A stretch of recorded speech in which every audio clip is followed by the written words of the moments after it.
A wife is her husband's housemaid. If she disobeys, it's divorce.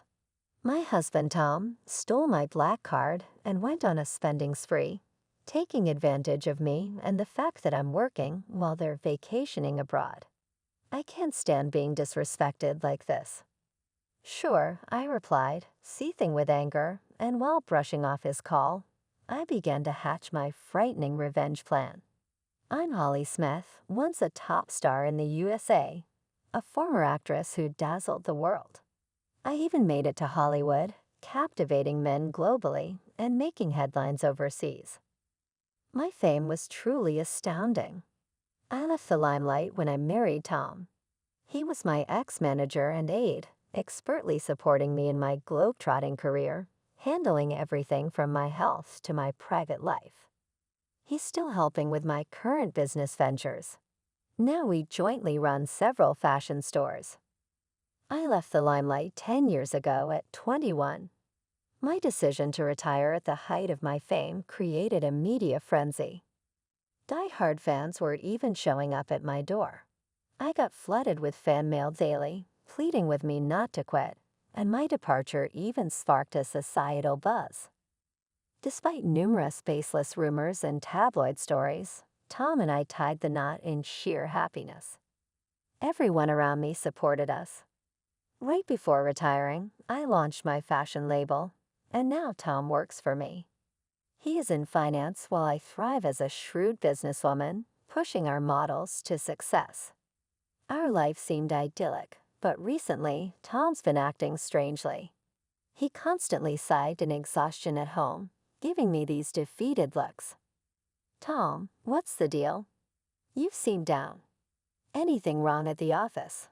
I knew he was prone to bottling things up, so in our moments together, I often checked in on him. He's not one to openly share problems, always waiting for me to intuitively step in. Though it could be tiresome, I never begrudged it, as he had handled my complex issues too. My appreciation always trumped any irritation.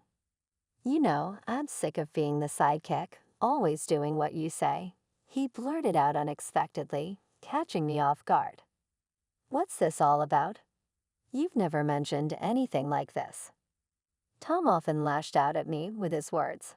It was a sign of his frustration being misdirected. Tom starts saying things like this when he's swamped with work. He acts tough at work, so he probably has nowhere else to vent. I remember lashing out at him many times when I was an actress, so I understand how he feels.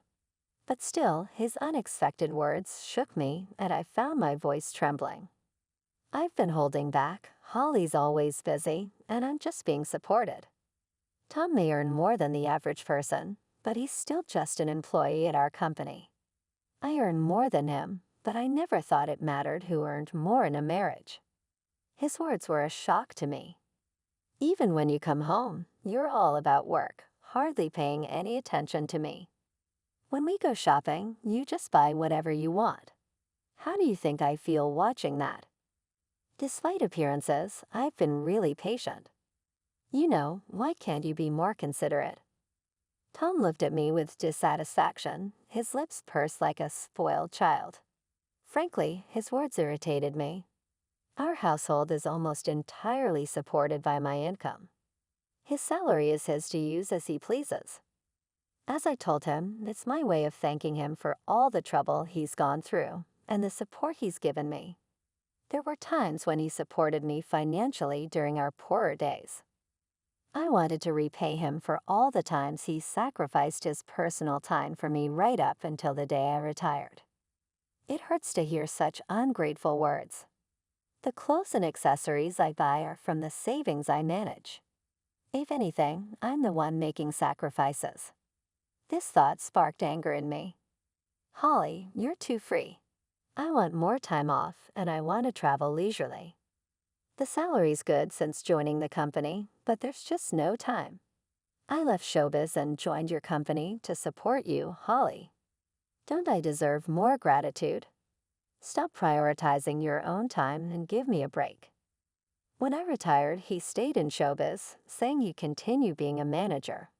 But once my business took off, Tom changed his tune, wanting to support me. If I join the company and stay by your side, Holly, you won't be lonely. I want to be there for you. I wanted to spend time with him, so I let him join. I never asked him to, so why am I being treated this way? Is this life still not enough? Isn't he being too selfish? As I thought this, Tom made a suggestion as if to add insult to injury. That's it.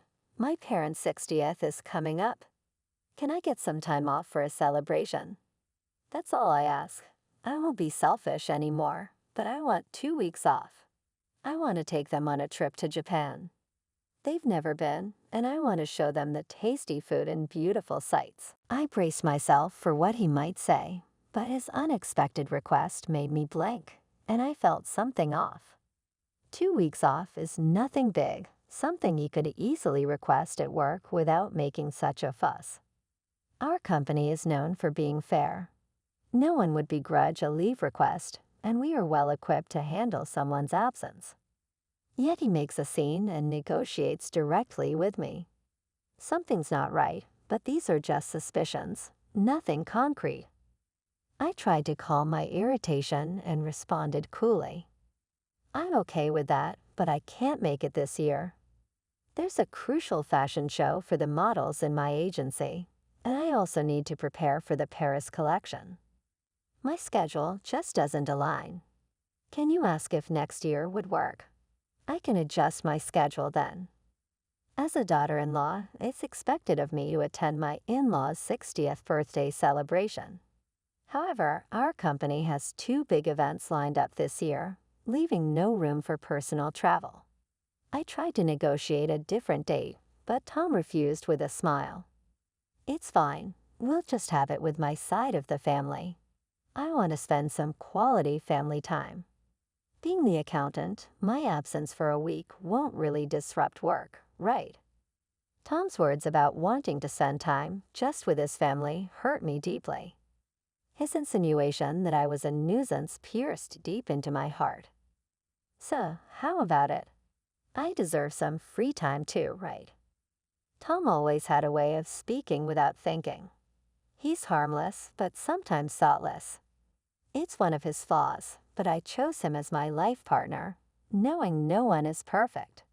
Still, I can't accept how he's speaking to me now, even if he doesn't mean it. Why do I have to be spoken to like this? Doesn't he care about me? Hey, Holly, you listening to me? I owe a lot to Tom's parents. Although I can't often visit due to work, they always treat me like their own child and praise my work. We're so happy to have such a wonderful daughter, his mother had said when I married into the family. And his father celebrated our marriage with joy. It's their 60th celebration. I understand wanting to celebrate it this year, but how can I agree happily after being spoken to like that? It doesn't matter to me. Take 1 week or 2. Do as you like. I couldn't hold back my anger and showed it openly. This probably triggered Tom. He stood up, visibly upset, and left the living room without a word. We've been sleeping in separate bedrooms due to work, and from that day until his trip, we didn't see each other at all. Is that really true? Isn't your husband being too harsh? My secretary, noticing my unusual demeanor the day Tom left for his trip, pressed me for details. She's an exceptional talent and has been supporting me since I started managing the company. As women, we often see eye to eye, and sometimes she's even more reliable than my husband. She's quick-witted yet caring, always there to support me when I'm down or about to make a mistake. I cherish her like family. She admires me like a real sister, and I often confide in her. Her honest and mature advice beyond her years is always valuable. This time, too, she noticed something was off about me and kindly showed concern. I hesitated at first about opening up, but realized keeping it in could affect my work. I decided to tell her everything that happened up to today. She furrowed her brow in anger. If I were you, I'd have given him a piece of my mind. You've been too soft on your husband, boss. I get that you love him. But you can't let him walk all over you. Her blunt advice, making me wonder who's older, hit me hard. In an environment where everyone tends to hold back from telling me things, she's the only one who treats me as an equal. This freshness and comfort are something I really value. Being in a higher position often means more humility and restraint, and someone who can confront me head-on like her is truly precious. You're right. What should I do?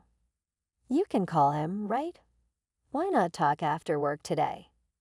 Don't worry about spoiling his trip. If things keep going like this, you might be headed for divorce. She pressed the point like an older sister, leaving me with no response but to agree. As she suggested, I decided to call him right after work.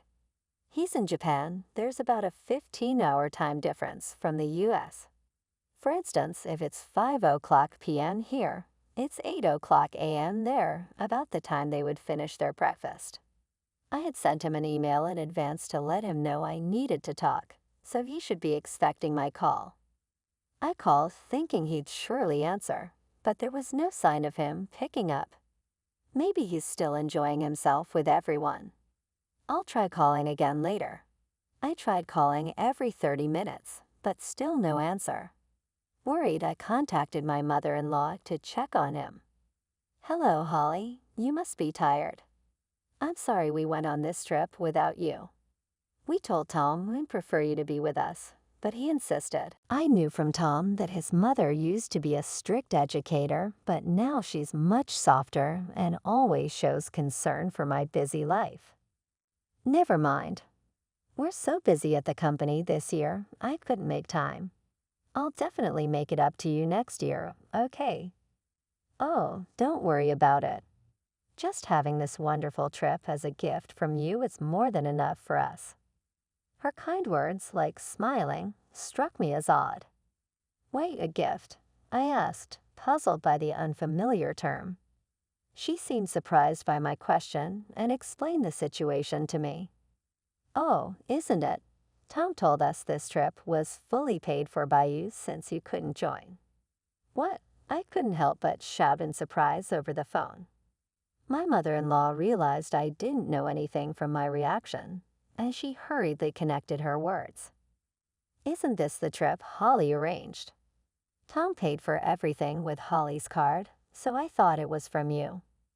The trip included Tom's parents and his sister's family, 5 people in total. The flight alone costs about $1,000 per person minimum. Including other expenses, it easily exceeded $10,000. It's outrageous to use such a large amount without consulting me, especially since I usually cover living expenses. Tom doesn't gamble or smoke, so his salary should be intact. He definitely earns enough to afford such expenses, yet he didn't. With him not answering my calls, my anger started boiling. My mother-in-law, noticing my state, spoke with concern. "Holly, are you okay? We'll pay back every penny." Tom insisted on covering everything, which seemed odd. "My husband and I decided to pay you back later. We miss you and plan to visit you. This trip might be based on a terrible plan." Thinking so, my mother-in-law continued to comfort me. "You're not at fault. It's also your 60th celebration, so please use that money for your enjoyment. I'll definitely get Tom to pay for it. But could you tell me more about the trip's planning? I was wondering what Tom was up to. I realized this trip must have been carefully planned months ago. Tom was using me without my knowledge. At that moment, I started to suspect him. Then my mother-in-law shared a shocking truth. The trip was actually proposed by Tom's sister and her husband. To my surprise, it was Tom's sister and her husband, who always criticized me, who initiated the trip. Tom's brother-in-law is an executive at my rival company. He looked down on me for being a female CEO. Due to her high pride, Tom never stood up to his sister. The sight of Tom perking up to someone other than herself must have caught my sister-in-law's eye, even though she always led Tom by the nose. I couldn't stand the fact that she was offended by just a slightly nice look from Tom. With their strong sense of rivalry, my sister-in-law and her husband disliked me, and I tried my best to avoid dealing with those two as much as possible. The couple, always competitive and disliking me, planned this trip, possibly persuading Tom to pick a fight and exclude me. They waited for the right moment to bring Tom along as a cash cow. "I'm so sorry, I didn't know anything. Tom told me you were busy and asked us not to contact you directly. If my unaware in-laws and I were to communicate, it would reveal the plan, potentially causing a rift in our marriage." To prevent this, Tom had to restrict his parents' actions in advance. For my in-laws, who didn't understand how busy I was, Tom's advice was absolute. They decided to follow his words and express their gratitude when they returned. "Holly, did you give Tom a card or something?" He was paying with a black card I've never seen before. My father-in-law must have been listening in. Given his hasty tone, he asked me a question that had been on my mind the moment he mentioned a black card. I checked my safe. The black card he referred to was the company's vital black card. It is an important card used by our company, accessible only by Tom and me, who knew the safe's password. I never thought Tom would commit such embezzlement, but the card that should have been there was missing. Tom, being in charge of finance, could easily manipulate records. He was misusing company funds. Realizing this, my anger peaked, and I shared the story with my in-laws. They must have been shocked, going pale. My mother-in-law became panicked. What should we do? Are we complicit in this embezzlement? We'll return with Tom immediately.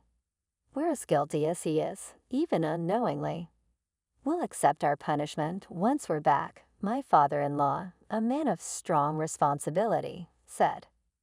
I shook my head, refusing his words.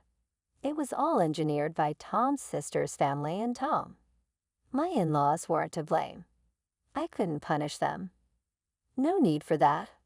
You were just manipulated by Tom. You're not at fault, but I can't let them off the hook. We don't need punishment, but could you help me with something? What? I've turned a blind eye to Tom's actions until now. That's my fault. He's taking me for granted, thinking he can get away with just an apology. This isn't just a marital issue. It's a company issue. We need to teach him a lesson. All right, we'll do whatever we can to help. So we started plotting a revenge plan. I was surprised by my own cunning, but my love for Tom had died. Now only hatred and anger were surging through me. Initially, my in-laws were hesitant about this horrible plan, but they also had Tom's responsibilities as parents. Finally, they resolved themselves. As parents, they agreed to be my allies. Amidst this meeting, Tom unexpectedly called. I ended the call with my in-laws and answered Tom's. What's up? We're enjoying a family-only trip, so what's this important talk about? Tom's sarcastic tone only fueled my irritation.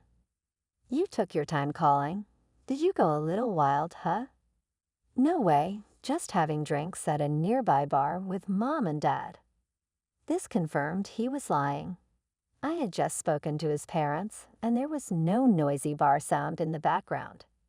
Besides, they had no reason to lie to me. He was probably out causing a ruckus with his sister's family. His words, erasing all the time and relationship we had built, cooled my feelings entirely. Oh, really? By the way, Tom, you hadn't been doing anything with the company's expenses, have you? His demeanor changed instantly at my unexpected question. What's that all about? His tone, usually light-hearted, became dead serious. I faced him with equal firmness. Just checking since there will be an audit at the company soon. Are you suspecting me? His defensive reaction showed his guilt. I couldn't help but laugh at his poor response. What's wrong? I was just concerned, and you're talking about suspicion. Did you do something wrong? No. Anyway, the house isn't in a mess when I get back, right? Realizing he was digging himself deeper, he suddenly changed the subject. His actions only made him look more suspicious. I was almost impressed by his foolishness. Who knows? I've been busy with work too. Give me a break. I hate coming back to a dirty house with bugs. A wife is her husband's maid. Disobey and it's divorce. Even our executive says that to his wife. Looks like I might have to do the same, right? You wouldn't want that, so keep the house clean.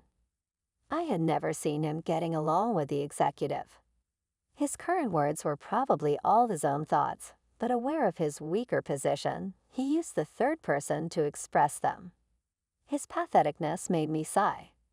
Sure, I'll keep that in mind. There was no need to talk to him any longer. Tom clearly looked down on me, even embezzling company funds.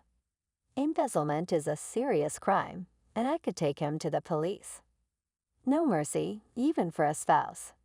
But that alone wouldn't satisfy me. After ending the call with Tom, I immediately phoned a certain place. The next day, while busy preparing for the fashion show, I was bombarded with calls. Of course, it was Tom. I noticed his calls late at night while I was out for a reason, accompanied by my secretary. Luckily, she was driving, so I answered Tom's call. "You're late. What have you been doing?" His voice was rougher than I'd ever heard, surprising both my secretary and me, who were listening on speaker. "What do you mean?" "I was working." "Did you do something yesterday?" "Do something like what?" "Don't play dumb. Tell me the truth." "What did you do?" Tom was in complete panic, and in the background, I could hear several Japanese men confronting him along with my sister-in-law and her husband. "Sounds noisy." "Something wrong?" "No, it's just Tom, who had been blustering, suddenly began to stammer. He realized that admitting anything would put him in a very disadvantageous position. His odd behavior made me explain to him what was coming. Time to give him a taste of despair. "Too bad, Tom. You were supposed to be having a blast in Japan, but it seems your dream turned into a nightmare overnight, But it's what you deserve for misusing someone else's money. You did something, didn't you?" As he reacted weirdly, I revealed what I had done the day before.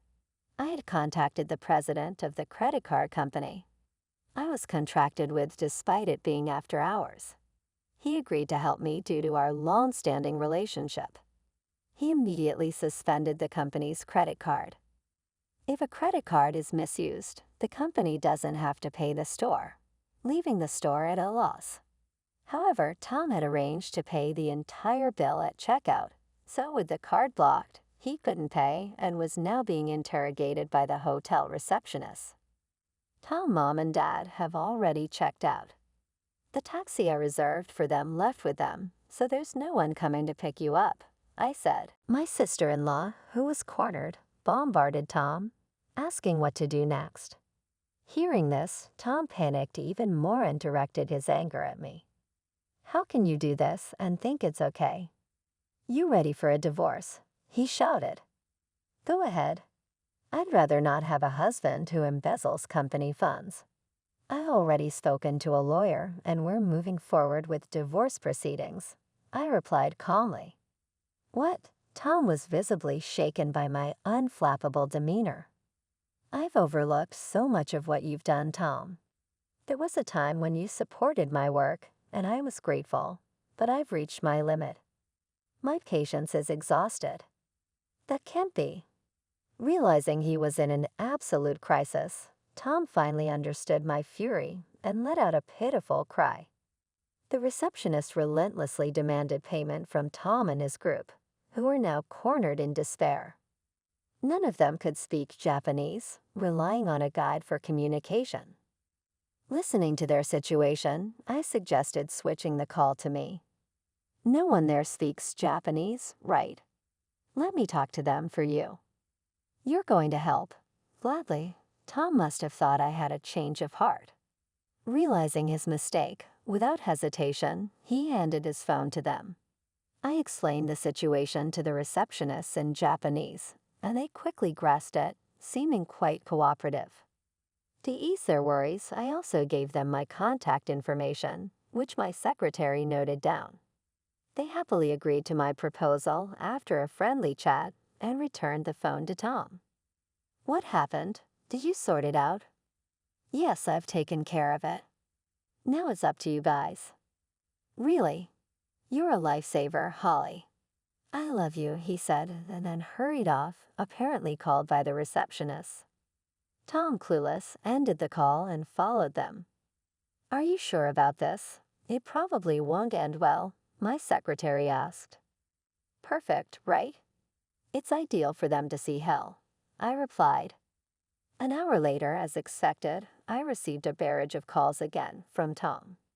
When I answered, his voice was filled with pitiful anguish. "Holly, what's going on here? What is this place?" he cried out, showing me via video call the image of a slum area in Osaka, Japan. The image of Skid Row, Tom, and his sister's family stripped of their belongings and in a pitiful state, caught by those guys being taken to what's considered the most dangerous place in Japan, was honestly unexpected. When I was talking to the receptionist, he said, "I'm a big fan of you. I'll prepare a harsh punishment. Just leave it to me." But I never expected it would be this place. I laughed out loud at the unexpected location. "Lucky you're still alive in Japan's most dangerous place." "It's a miracle, really," I said. "Wait, Holly, what's this about? Explain yourself and come help us right now," Tom demanded. Since it was a video call, they could probably hear everything clearly. Behind them, many homeless people were surrounding Tom and his group, causing a commotion. "You guys were causing trouble for Holly. You reap what you sow." Time for reflection, added my in-laws, joining the call, surprising Tom. "Mom, Dad, what are you doing?" "A friend of Holly flew us back in a private jet. We returned to the U.S. and Holly picked us up. We realized you were trying to set Holly up. We asked her to do as she pleases with you guys," they said. As they spoke, the onlookers behind them started confronting Tom's sister and her husband. The people living in Skid Row are ruthless. If you wear anything valuable, even women are not spared. They were raising their voices while making a video call in such a dangerous neighborhood. It's no surprise they became perfect targets. I addressed the crowd in Japanese, loud enough for them to hear, telling them these men were using my card illegally and treating me horribly every night. I encouraged them to do as they pleased with Tom and his group. The locals, getting into the spirit, eagerly agreed to give them a hard time. Suddenly, the call ended, perhaps because someone snatched the phone. Afterward, Tom and his group lived in the Skid Row, terrorized daily, and used like slaves by the locals. Without money to return to the U.S., they were essentially trapped abroad. I confirmed the subsequent events with the hotel reception. Apparently, an acquaintance of the receptionist is a boss in the Skid Row, and he agreed to take care of Tom and his group in exchange for me treating him to some good liquor next time, assuring me not to worry. The deal was made under the condition that they would be protected from life-threatening situations. In return, I agreed to sing at that hotel for the first time in a long while. The hotel manager was delighted. "Your live performance video was the only one you ever released when you were active. It's still my treasure. As thanks, come stay at our hotel and sing for us. I'll tell the manager to give you VIP treatment." Following this, I successfully got my revenge on Tom and his group with the help of the men from the hotel. I also managed to divorce Tom. I felt refreshed and have been enjoying life with my in-laws. Tom's sister and her husband were fired for unexcused absences from work. Their phones were taken by the locals, leaving them without a way to contact anyone. My in-laws explained the situation well, so it didn't become a police matter, and no one seemed to care about them. Thus my ties with Tom were completely severed. Since then, I've been focusing on work and living a happy life. Occasionally, I call the receptionist to check on Tom and his group. They're still living in hellish conditions, but I don't feel sorry for them. I asked to spare their lives, and I'm enjoying my life to the fullest.